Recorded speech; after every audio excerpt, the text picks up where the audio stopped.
Hello people, hello hello, मैं फिर आ गया जी, आपका अपना और पाकिस्तान का पहला Christian stand up comedian Anthony. वो कहते हैं ना, अनहोनी को होनी कर दे, होनी को अनहोनी, एक जगह जब जमा हो तीनों, नेटिव मीडिया पास कर या बर्दाश्त कर और एंथोनी। तो ठीक ट्रैक पकड़ा जी आपने। मैं नबील एंथनी हूँ, पाकिस्तानी क्रिश्चियन हूँ और अब तक जिंदा भी हूँ। Just joking guys. हम पाकिस्तानी मजहबी अक़लियतों से बड़ी मोहब्बत करते हैं, लेकिन वो अक़लियतें इंडिया की होनी चाहिए।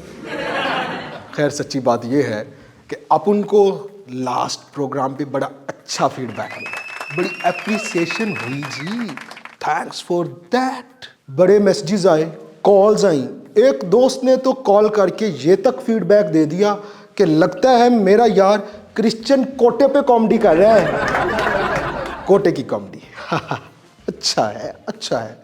कोटे की कॉमेडी से कोटे के रिप्रेजेंटेटिव्स याद आते हैं, जो लिस्टों में ऊपर नीचे नीचे ऊपर नीचे होते रहते हैं, बस लापता नहीं होते। कभी कभी तो मुझे लगता है कि हमारी पॉलिटिकल रिप्रेजेंटेशन यानी अक़लियतों की रिप्रेजेंटेशन पार्टी लिस्ट से शुरू होकर पार्टी लिस्ट पे ही ख़त्म हो जाती है। वो कहते हैं ना, मेरे वोट की उम्र हो इतनी सनम, पार्टी फरिश्त से शुरू पार्टी फरिश्त पे ख़त्म। साडे रिप्रेजेंटेटिवां दे नानों नहीं होंदे, नंबर होंदे ने नंबर। जिसदा लिस्ट च नंबर होवे नावां उन्होंने 9 नंबर आंदे ने, तो जिसका नंबर हो 7वां उसको 7 नंबर आंदे ने, 7 नंबर। उन्हें तो पार्टी लीडर भी इस तरह बुलाते होंगे जैसे जूते वाली दुकान में जूता दिखाने वाला, अब 5 नंबर सुट्टी ज़रा 5 नंबर।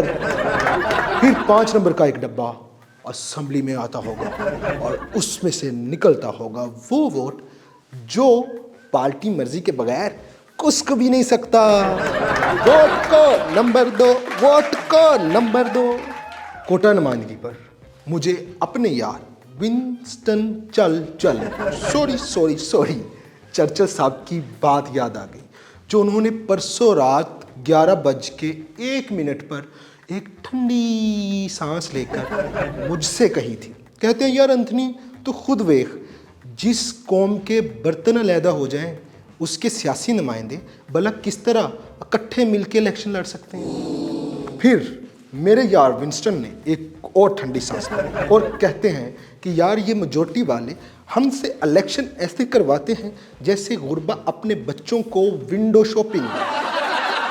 वो देखो बेटा, मेजॉरिटी वाला अपने मेजॉरिटी वाले भाई को वोट डाल रहा है, वो देखो मेरा बच्चा मेजॉरिटी वाले इलेक्ट होकर मेजॉरिटी वाले पार्लियामेंट में चले गए।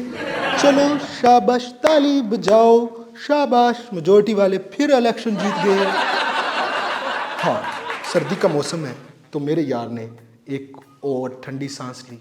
ठंडी सांस ही लेगा ना, सर्दी का मौसम है। तो कहता है, बाहर हुकूमतें बनती हैं of the people, by the people, for the people, और हमारी हुकूमतें बनती हैं of the majority, by the majority, for the.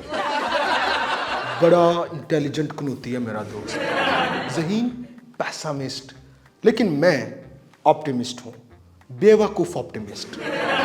और मेरा ऑप्टिमिज्म कहता है, डेमोक्रेसी अक़लियतों को अक्सरियत से बचाने का नाम।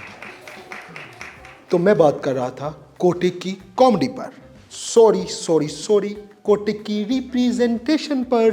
मेरे लिए ये बात हमेशा से सस्पेंसफुल रही है कि कोई भी पॉलिटिकल पार्टी ये कैसे डिसाइड कर लेती है कि ये वाला अक़लियती बंदा जो है ये अक़लियतों की बेस्ट नुमाइंदगी कर सकता है। मैंने इस पर बड़ी रिसर्च की, बड़ी किताबें पढ़ी जी, बड़ी किताबें, और डॉक्यूमेंट्रीज भी देखी। फिर मैंने पा लिया। हाँ, तो मैंने पा लिया 3 दफ़ा इसलिए कहा कि अपन को पार्टी लिस्ट में जगह बनाने के लिए 3 रीज़न सामने आया है।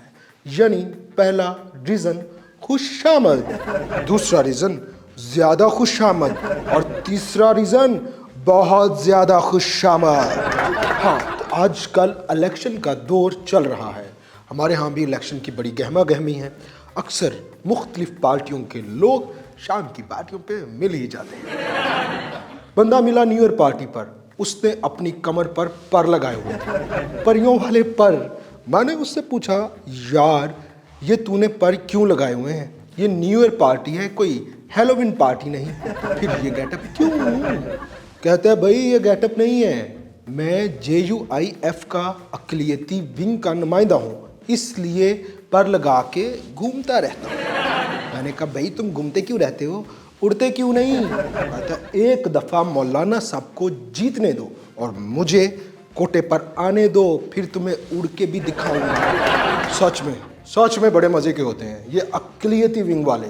मतलब कि हिसाब लगाना ही मुश्किल हो जाता है कि ये अक़लियतों के ही नुमाइंदे हैं या फिर।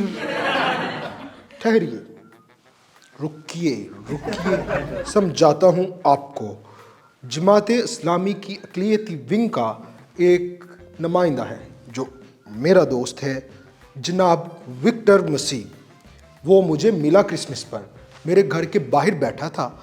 मैंने उसे कहा, ओ पाजी अंदर क्यों नहीं आ रहे? कहता, एक शर्त अंदर आवांगा, पहले घर जाके ऐलान करो, जालमो विक्टर आ रहा है, विक्टर। ये टोटल टैलेंट है हमारे अक़लियती नुमाइंदों का। बस ये लोग पार्टियों से ज़्यादा अपनी लीडरशिप के वफादार हैं।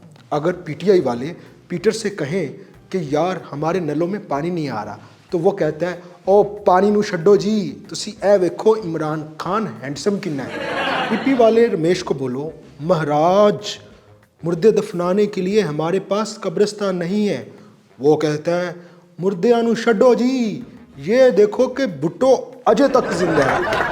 लो जी, नून लीग वाले माटन दा वेख लो, ਉਹਨੂੰ आखो भाजी साड़ियाँ दियाँ चुकी जाते ने, जबरदस्ती कन्वर्ट कराई जाते ने, कुछ करो साईं। वो कहता है, छड्डो जी, मैं ते अपना नां कन्वर्ट करा के मियाँ माटन शरीफ रख लिया।